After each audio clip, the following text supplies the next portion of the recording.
Hey everyone, so today we are going to continue talking about the Cold War and specifically focus on two countries that sort of became hot button issues, especially in the late 50s and early 1960s surrounding the Cold War, and that is Germany and Cuba.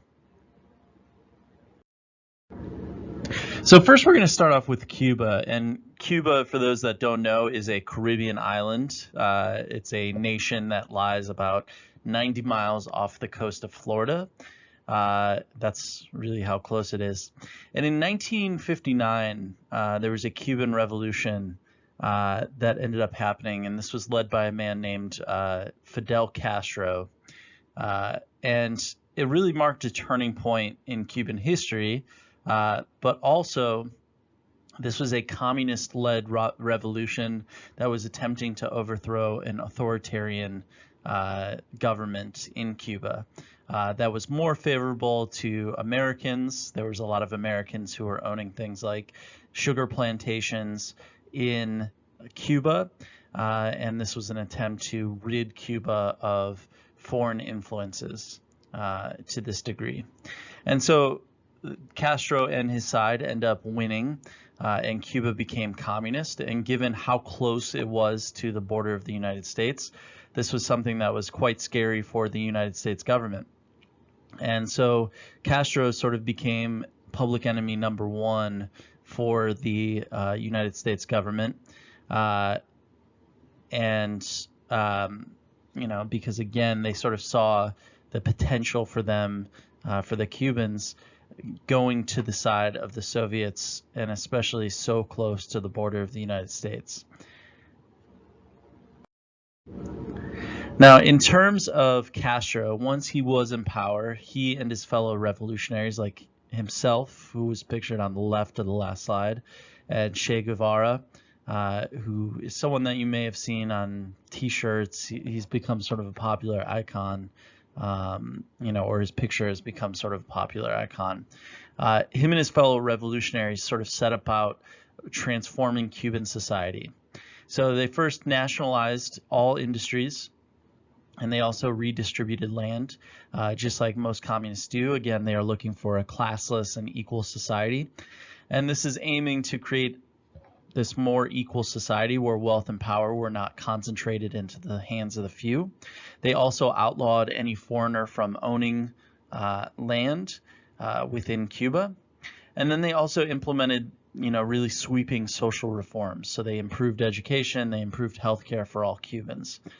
However, the Castro communist government was really known for their authoritarian stance on things and the cruel way that they would often torture their own citizens. And so, the Castro government was not replacing the former government. The former authoritarian government was something that was much better.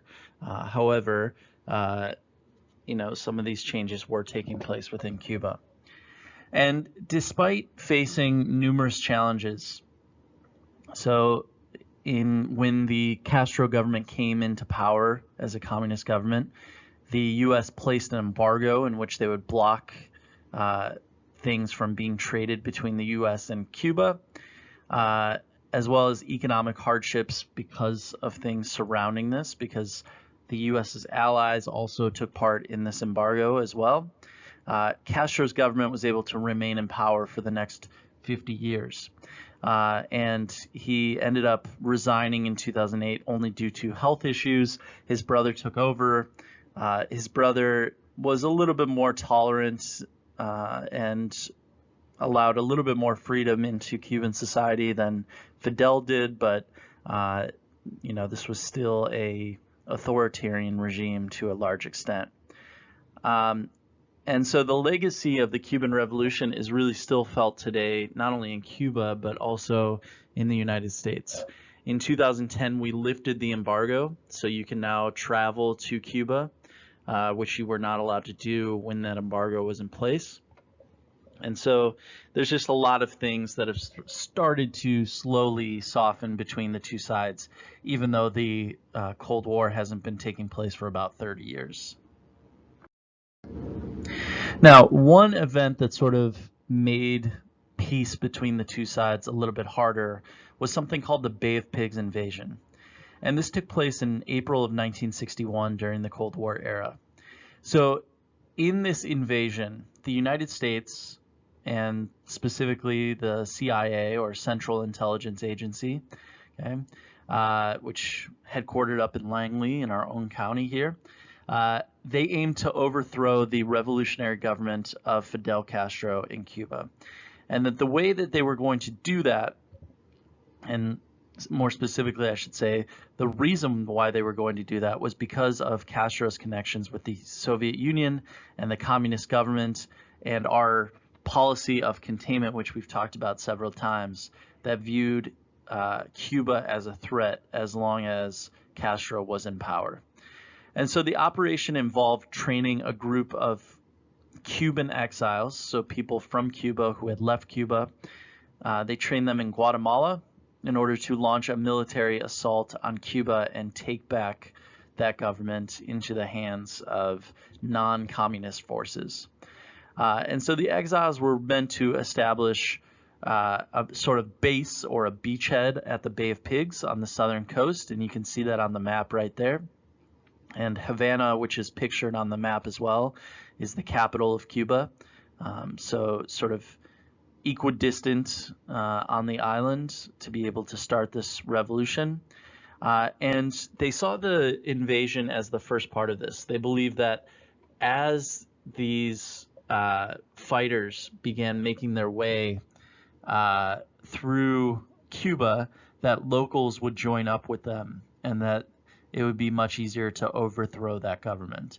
However, the invasion was revealed beforehand, so they could start preparing, the Cubans could start preparing for it.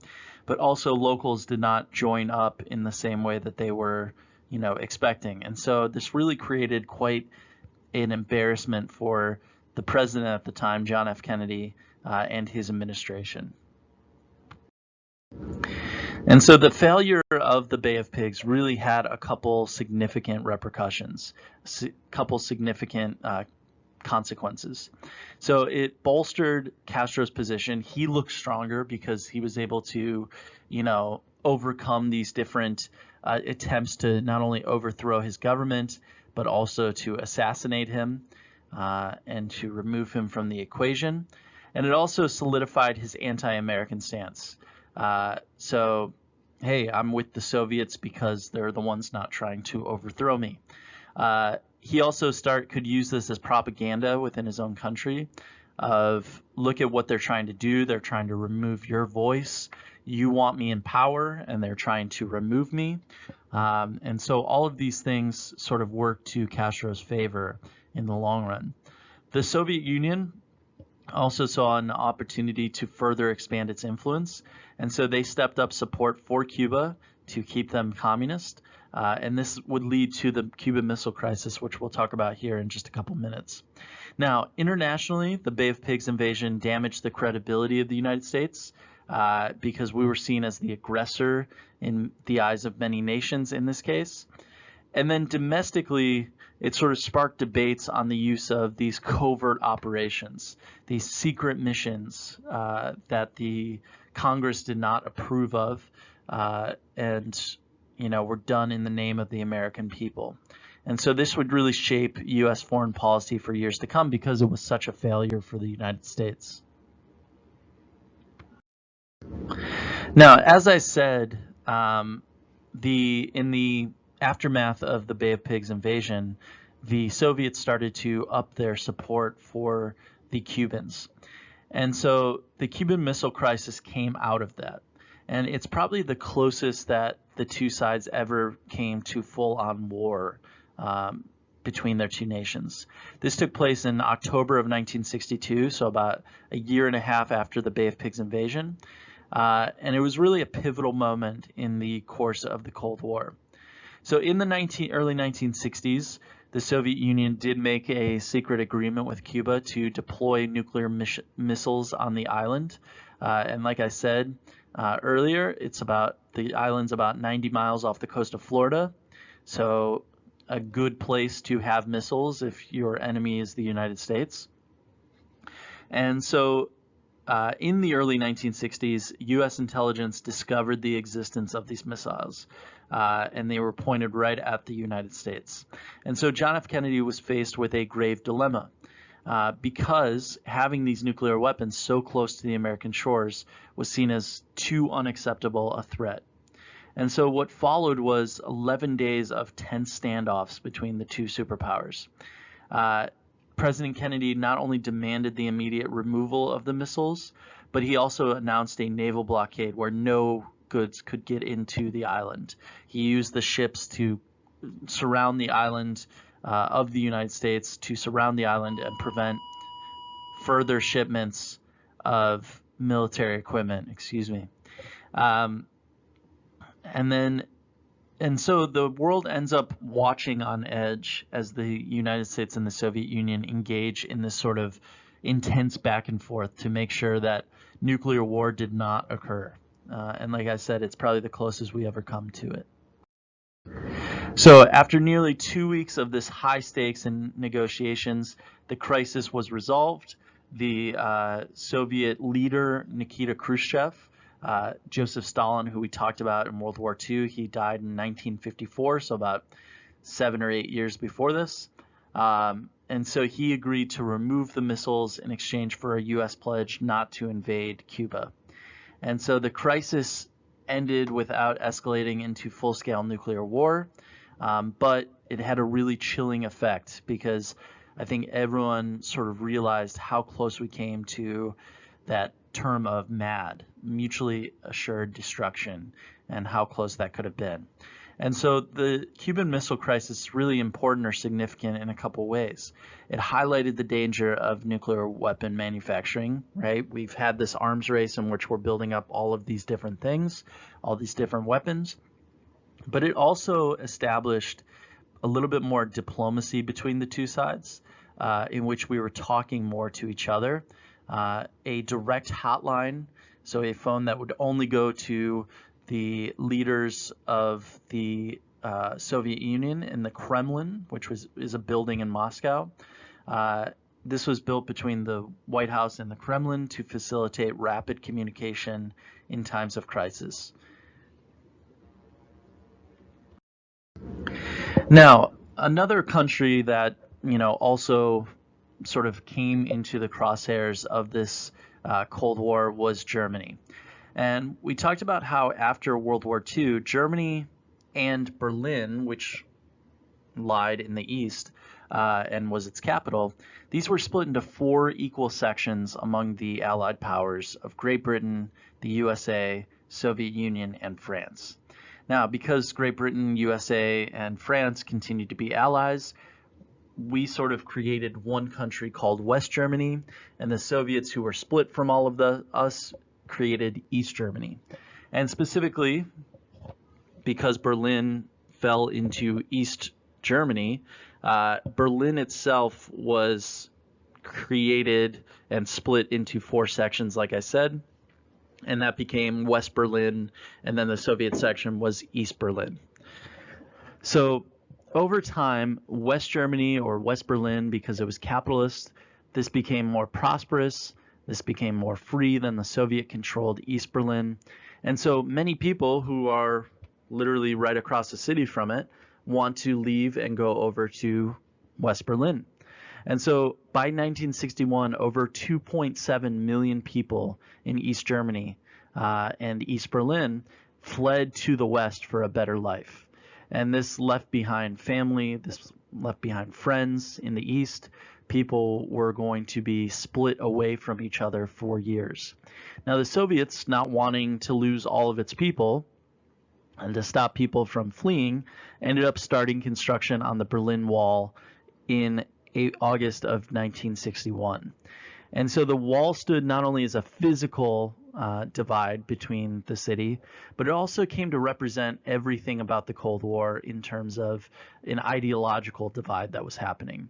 The difference between communism and capitalism was so great that a physical wall was built to block people from coming. And so this wall became really a symbol for the rest of the time that it was up, and it was up for the next 28 years. And, in that time, families are separated, they can't see each other, they can't communicate with each other, and it's, really something that is quite, sort of infamous in terms of its impact on people. Now, like I said, the wall was not just a physical barrier, it really represented the Cold War at its peak.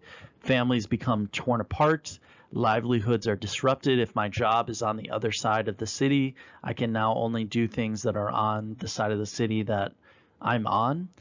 And